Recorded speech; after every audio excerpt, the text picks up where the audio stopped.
You're not going to believe what's sitting on the table for New England right now, so do me a favor, hit that like button, subscribe, and let's get into it. Because one small detail can flip the entire mood in Foxborough in a single afternoon. And it's happening nowhere near Gillette. There's also a name hovering around the future of this offense that sounds like a luxury, until you realize it might be the missing piece hiding in plain sight. And then there's a defensive cornerstone who just got more expensive in the best way possible, which also makes the next decision feel a whole lot heavier. Alright, let's start with the game that looks ordinary on paper, but is anything but. New England has a real shot to clinch the AFC East in Week 17 with a road win over the New York Jets inside MetLife Stadium. And I need you to feel what that actually means. This isn't just another win. This is a division title on the line, something Patriots Nation hasn't celebrated since 2019. You win, and the whole building breathes. The playoff runway gets cleaner. The pressure shifts onto everybody else. You stumble, and suddenly you're scoreboard watching and begging for help. That's the difference. And if you're tempted to say, "We already beat them once," stop right there. The Patriots handled the Jets at home back in Week 11. But anybody who's watched this league for more than 5 minutes knows how brutal it is to beat a division opponent twice, especially in their building, where the atmosphere changes the moment you give them life. One bad series, 1 third and short you don't get off the field, 1 early turnover, and now you're in a street fight. Mike Vrabel basically pointed right at the danger, up front and on the ground. He went out of his way to praise the Jets' offensive line, young, talented on the outside, nasty inside. And he didn't just speak in generalities. He named Josh Myers, Joe Tipman, John Simpson. That matters, because when a line plays with that kind of demeanor, they don't just block. They move you. They create angles. They let the runner build speed before the first hit. And the runner who can tilt this entire game is Breece Hall. Vrabel said it straight. Hall's averaging over 4.2 yards a carry, and there isn't a whole lot of first contact. Translation: if you don't shut that down early, you're suddenly playing their pace, not yours. And here's the uncomfortable truth. The recipe cannot be giving up 140 yards on the ground and hoping your offense can win a shootout anyway. If you let the Jets turn this into clock control, you shrink your own possessions, you raise the pressure on every red zone trip, and you invite one weird turnover swing to decide everything. That's how division games steal seasons.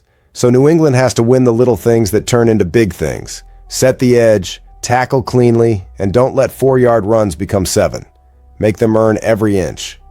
Now there's another trap fans love to underestimate: quarterback chaos. The Jets are expected to start an undrafted rookie, Brady Cook. People hear undrafted rookie and assume it's an easy day. That is exactly how teams get embarrassed. Because when a locker room is rolling out a young quarterback, the defense often plays like it has to win the game by itself. And Vrabel called that Jets defense athletic, young, and fast. He mentioned pass rush threats like Will McDonald IV and Jermaine Johnson, plus the way their unit flies to the ball. He even pointed out they're among the league's best in tackles for loss percentage, meaning, if you don't get bodies on those linebackers, your run game gets stuck in the mud, your screens die on arrival, and now every drive becomes 3rd and long. That's when MetLife starts roaring. So this is about being the aggressor. Throw the first punch. Don't let the Jets feel hope. If New England chokes off the run, stays clean with the football, and forces Cook to play from behind, the division door swings wide open. And if you're thinking, okay, handle Week 17 and we're good, here's the part that should get you fired up. This front office is already acting like a team that expects January football every year. Not a team hoping to get lucky once, because the Patriots didn't just add a couple pieces last offseason.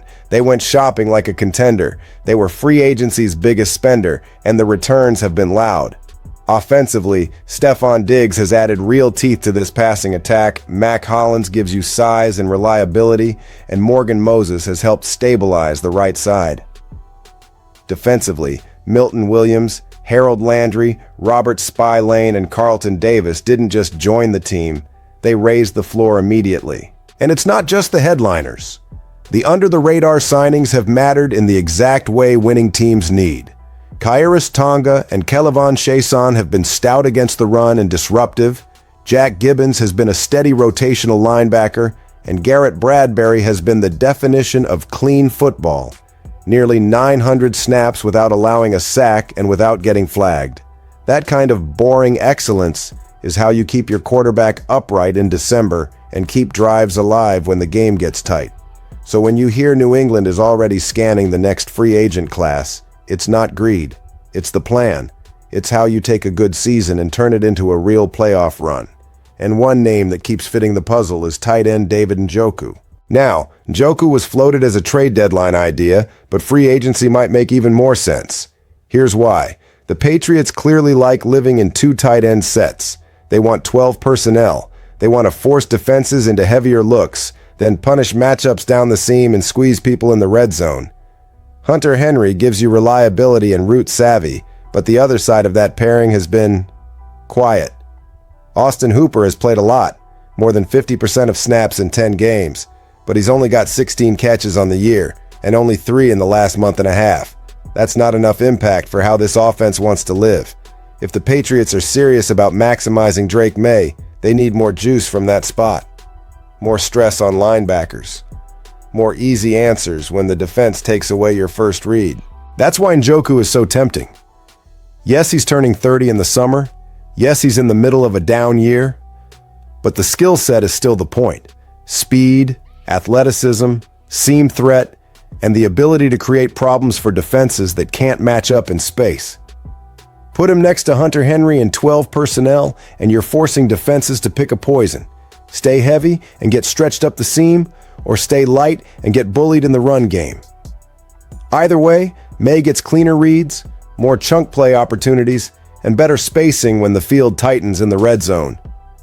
But here's where the Patriots have to think like chess players, not like fans playing fantasy football. Every big ad has a cost, because the biggest quiet storyline is the player who just made himself more expensive. Christian Gonzalez isn't just good anymore. He's a pillar. Whatever you want to say about the final years of the Belichick era, taking Gonzalez in round 1 back in 2023 was a home run. He's become an anchor in the secondary, the kind of corner who changes how an offense calls a game. He's already been second-team All-Pro for the 2024 season, and now he's a Pro Bowler. That recognition is real, and it matters, because Pro Bowl recognition can impact a fifth-year option.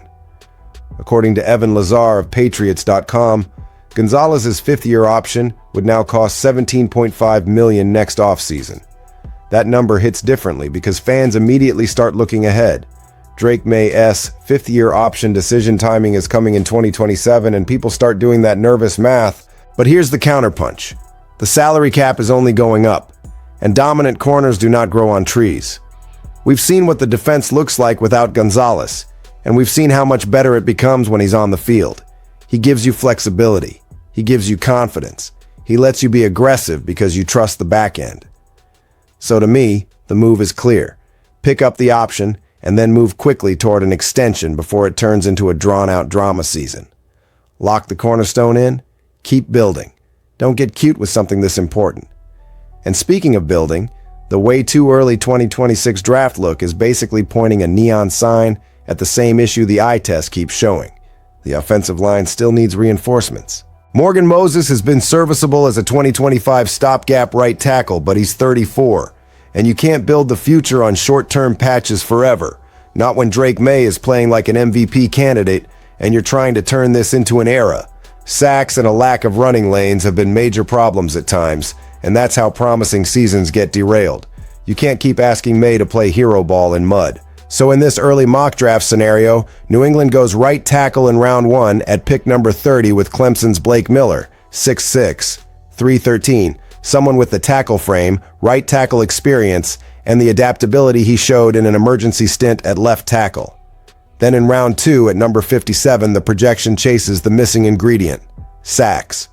Pressures are nice, hits are nice, but someone has to finish. That's why Texas A&M edge rusher Cassius Howell, 6'4", 255, fits the conversation after posting 11.5 sacks in 2025, with a detailed rush plan built on explosiveness, speed around the corner, and counters when tackles overset. In round 3 at number 94, The mock adds Tennessee wide receiver Chris Brazell to 6'5", 220 to provide competition behind Diggs, betting on tools, size, and upside. In round 4 at number 129, it brings Missouri guard O.T. Caden Green, 6'5", 324 for interior power and versatility, especially with the idea that the current left guard, Jared Wilson, could move to center in 2026. And then round 4, pick number 130, from Chicago, goes to Penn State running back Nicholas Singleton, 6'0", 224, because depth matters, big plays matter, and with injuries plus Ramondre Stevenson even being floated as a possible trade candidate, you can see why that room might need reinforcements. So here's what I want to know from you, Patriots Nation, because the comments are going to be spicy today.